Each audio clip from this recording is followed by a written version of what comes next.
I'm really looking forward to this lecture, not like I wasn't looking forward to the other ones, but the stories that I want to cover tonight, one of the things that just absolutely staggers me about them, especially the story of Cain and Abel, which I hope to get to, is like it's so short, it's unbelievable. It's like 10, 11 lines. There's nothing to it at all. And I've found that it's essentially inexhaustible in its capacity to reveal meaning. And I don't exactly know what to make of that. I mean, I think, because I said I was going to take as rational an approach to this issue as I possibly could. I think it has something to do with this intense process of condensation across very long periods of time. That's the simplest explanation. But I'll tell you, the information in there is so densely packed that it really is, it's not that easy to come up with an explanation for that. Not one that I find fully compelling.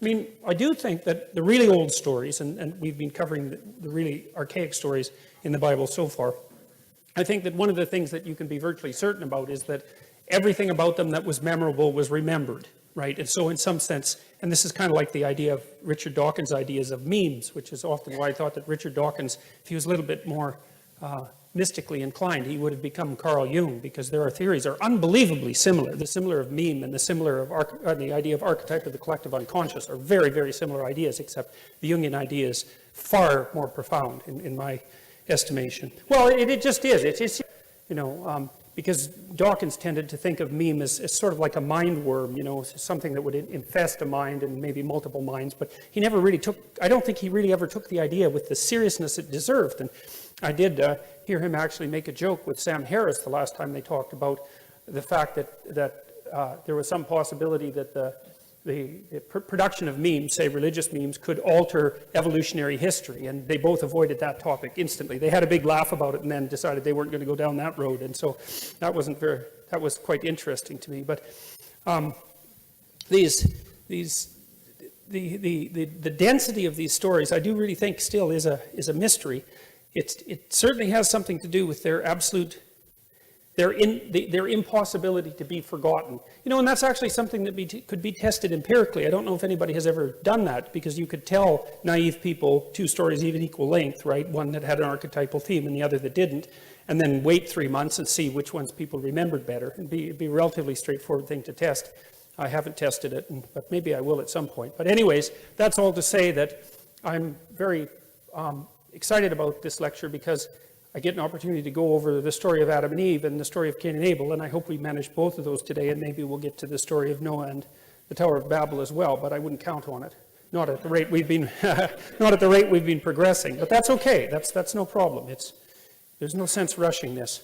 All right, so we're going to go. Before we do that, I want to finish my discussion of the idea of the psychological significance of the idea of God, and I've been thinking about this a lot more. Because, of course, this lecture series gives me the opportunity and the necessity to continue to think. And, it certainly is the case. So the hypothesis that I've been developing with the Trinitarian idea is something like that the Trinitarian idea is the earliest emergence in image of the idea that there has to be an underlying cognitive structure that gives rise to consciousness, as well as consciousness itself. And so what I was suggesting was that the idea of God the Father is something akin to the idea of the a priori structure that gives rise to consciousness. That's an inbuilt part of us, so that's our structure. You could think about that as something that's been produced over a vast evolutionary time span, and I don't think that's completely out of keeping with the ideas that are laid forth in Genesis 1, at least if you think about them from a metaphorical perspective. And it's hard to read them literally, because I don't know what, there's an emphasis on day and night, but the idea of day and night as 24-hour diurnal, daytime and nighttime interchanges that are based on the earthly clock seems to be a bit absurd when you first start to think about the construction of the cosmos. So it just doesn't seem to me that a literal interpretation is appropriate. And I mean, it's another thing that you might not know, but many of the early church fathers, one of them, Origen in particular, stated very clearly, this was in 300 AD, that these ancient stories were to be taken as wise metaphors and not to be taken literally. Like the idea that the people who established Christianity, for example, were all the sorts of people who were biblical literalists is just absolutely historically wrong. I mean, some of them were, and some of them still are. That's not the point. Many of them weren't, and it's not like people who lived 2,000 years ago were stupid by any stretch of the imagination. And so they were perfectly capable of understanding what constituted something approximating a metaphor, and also knew that fiction, in some sense, considered as an abstraction, could tell you truths that nonfiction wasn't able to get at, unless you think that fiction is only for entertainment. And I think that's a big mistake to think that. So, all right, so here we go. So, so with regards to the idea of God the Father, so the idea is that in order to make sense out of the world, you have to have an a priori cognitive structure. And that was something that Immanuel Kant, as I said last time, put forward as an argument against the idea that all of the information that we acquire during our lifetime is a consequence of incoming sense data. And the reason that Kant objected to that, and he was absolutely right about this, is that you can't make sense of sense data without an a priori structure. You can't extract from sense data the structure that enables you to make sense of sense data. It's not possible. And that's really been demonstrated, I would say, beyond a shadow of a doubt, since the 1960s. And the best demonstration of that was actually the initial failure of artificial intelligence. Because when the AI people started promising that we would have fully functional and autonomous robots and artificial intelligence back in the 1960s, what they didn't understand and what stalled them terribly until about the early 1990s was that it was almost that the problem of perception was a much deeper problem than anybody ever recognized. Because like when you look out at the world, you just see, well, look, there's objects out there. And by the way, you don't see objects, you see tools, just so you know, and the neurobiology of that's quite clear. You don't see objects and infer utility. You see useful things and infer object. So it's actually the reverse of what people generally think. But the point is that regardless of whether you see objects or useful things, when you look at the world, you just see it, and you think, well, seeing is easy because there the things are, and all you have to do is turn your head and they appear. And that's just so wrong that it's almost impossible to overstate. Like the problem of perception is staggeringly difficult, and one of the primary reasons that we still don't really have autonomous robots, although we're a lot closer to it than we were in the 1960s, is because it turned out that you actually have to have a body. You have to have a body before you can think, and even more importantly, you have to have a body before you can see, because the act of seeing is actually the act of mapping the patterns of the world onto the patterns of the body. It's not things are out there, you see them, then you think about them, then you evaluate them, then you decide to act on them, and then you act. I mean, that you could call that a folk idea of psychological processing or perception.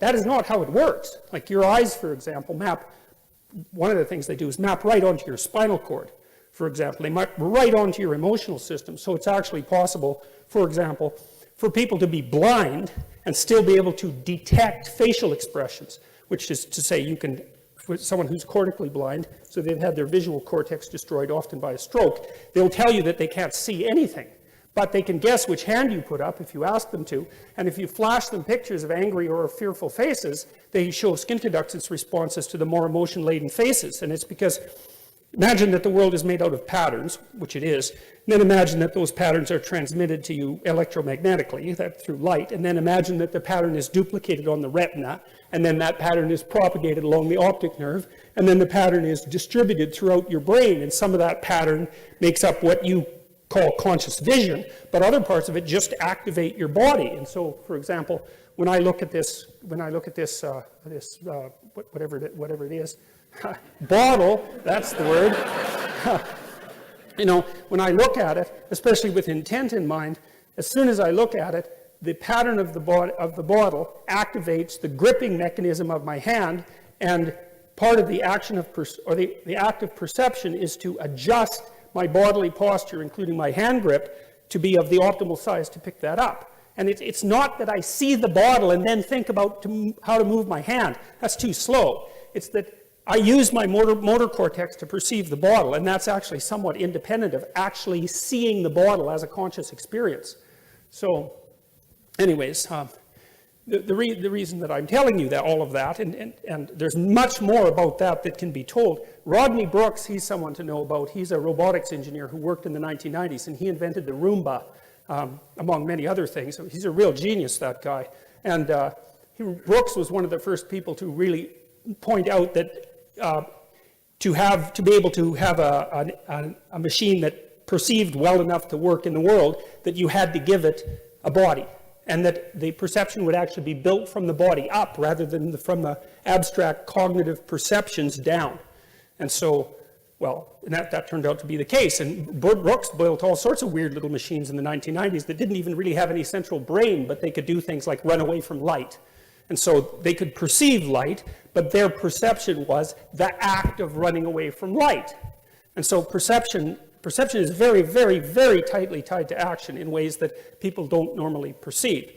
Anyways, that's all to say that you cannot perceive the world without being embodied. And, you're embodied in a manner that's taken you roughly 3.5 billion years to pull off, right? There's been a lot of death as a prerequisite to the embodied form that you take. And so it's all that trial and error to produce something like you that can interact with the complexity of the world well enough to last the relatively paltry 80 or so years that you can last. And so I think about that as, and this may be wrong, but I think it's a useful, at least it's a useful hypothesis. I think the idea of God the Father is something like the birth of the idea that there has to be an internal structure that out of which consciousness itself arises that gives form to things. And well, and if that's the case, and perhaps it's not, but if it's the case, it's certainly it's a reflection of the kind of factual truth that I've been describing now. And then, like I also mentioned, that I kind of see the idea of both the Holy Spirit and also of Christ, and most specifically of Christ in the form of the Word, as the active consciousness that structure produces and uses, not only to formulate the world, because we formulate the world, at least the world that we experience we formulate, but also to change and modify that world, because there's absolutely no doubt that we do that, partly with our bodies, which are optimally evolved to do that, which is why we have hands, unlike dolphins that have, very large brains like us, but can't really change the world. We're really adapted and evolved to change the world, and our speech is really an extension of our ability to use our hands. So the speech systems that we use are, very well-developed motor, very well-developed motor skill, and generally speaking, your dominant limbed hemisphere is the same as your dominant hand, and people talk with their hands, like me, as you may have noticed, and we use sign language, and there's a tight relationship between the use of the hand and the use of language, and that's partly because language is a productive force, and the hand is part of what changes the world. And so all those things are tied together in a very, very complex way with this a priori structure and also with the embodied structure. And I also think that's part of the reason why classical Christianity puts such an emphasis not only on the divinity of the spirit, but also on the divinity of the body, which is a harder thing to grapple with. It's easier for people to think, if you think in religious terms at all, that you have some sort of transcendent spirit that's somehow detached from the body that might have some life after death, something like that. But the Christianity in particular really insists on the divinity of the body. So the idea is that there's an underlying structure that's got this quasi-patriarchal nature, partly because it's for complex reasons, but partly because it's a reflection of the social structure as well as other things, and then that uses consciousness in the form particularly of language, but most particularly in the form of truthful language in order to produce the world in a manner that's good. And I think that's a walloping, powerful, powerful idea, especially the relationship between the idea that it's truthful speech that gives rise to the good, because that's a really fundamental moral claim. And I think that's a tough one to beat, man, because one of the things I've really noticed is, and it isn't just, that's for sure, is that there's a lot of tragedy in life. There's no doubt about that. And lots of people that I see, for example, in my clinical practice are laid low by the tragedy of life. But I also see very, very frequently that people get tangled up in deceit, in webs of deceit that are often multiple generations long, and that just takes them out. And so deceit can produce extraordinary levels of suffering that last for very, very long periods of time. And that's really a clinical truism, because Freud, of course, identified one of the problems that contributed to the suffering we might associate with mental illness, with repression, which is kind of like a lie of omission. That's a perfectly reasonable way to think about it. And Jung stated straight out that there was no difference between the psychotherapeutic, the curative psychotherapeutic effort and supreme moral effort, including truth. Those were the same thing as far as he was concerned. And Carl Rogers, another great clinician who was at one point a Christian missionary before he became more strictly scientific, he believed that it was in truthful dialogue that clinical transformation took place. And, and of course, one of the prerequisites for genuine transformation in the clinical setting is that the therapist tells the truth and the client tells the truth, because otherwise, how in the world do you know what's going on? How can you solve a problem when you don't even know what the problem is? And you don't know what the problem is unless the person tells you the truth. That's something really to think about in light of your own relationships, because, if you don't tell the people around you the truth, then they don't know who you are. And maybe that's a good thing, because, well, seriously, people have reasons to lie, right? I mean, that aren't trivial. But it's really worth knowing that you can't even get your hands on the problem unless you formulate it truthfully. And if you can't get your hands on the problem, the probability that you're going to solve it is just so low. And so then I've been thinking about, as well, this idea has become more credible to me the longer I've developed it, the longer I've thought about it. The idea that there's, I'll go back. It's partly the idea that, well, let me figure out how to start this properly. Friend of mine, business partner, and a guy that I've written scientific papers with, very smart guy, took me to task, and I think I told you this a little bit, about using the term dominance hierarchy, which might be fine for like chimpanzees and for lobsters and for creatures like that, but not for chimpanzees even so much. And he said something very interesting. He thought that the idea of dominance hierarchy was actually a projection of a early 20th century quasi-Marxist hypothesis onto the animal kingdom that was being observed. And the notion that the hierarchical structure that you see that characterizes, say, mating hierarchies in chimps, for example, the idea that that was predicated on power was actually a projection of a kind of political ideology. And I thought, that really bugged me for a long time when he said that, because I'd really been used to using the term dominance hierarchy, and I thought, he told me all that, I thought, that's so annoying.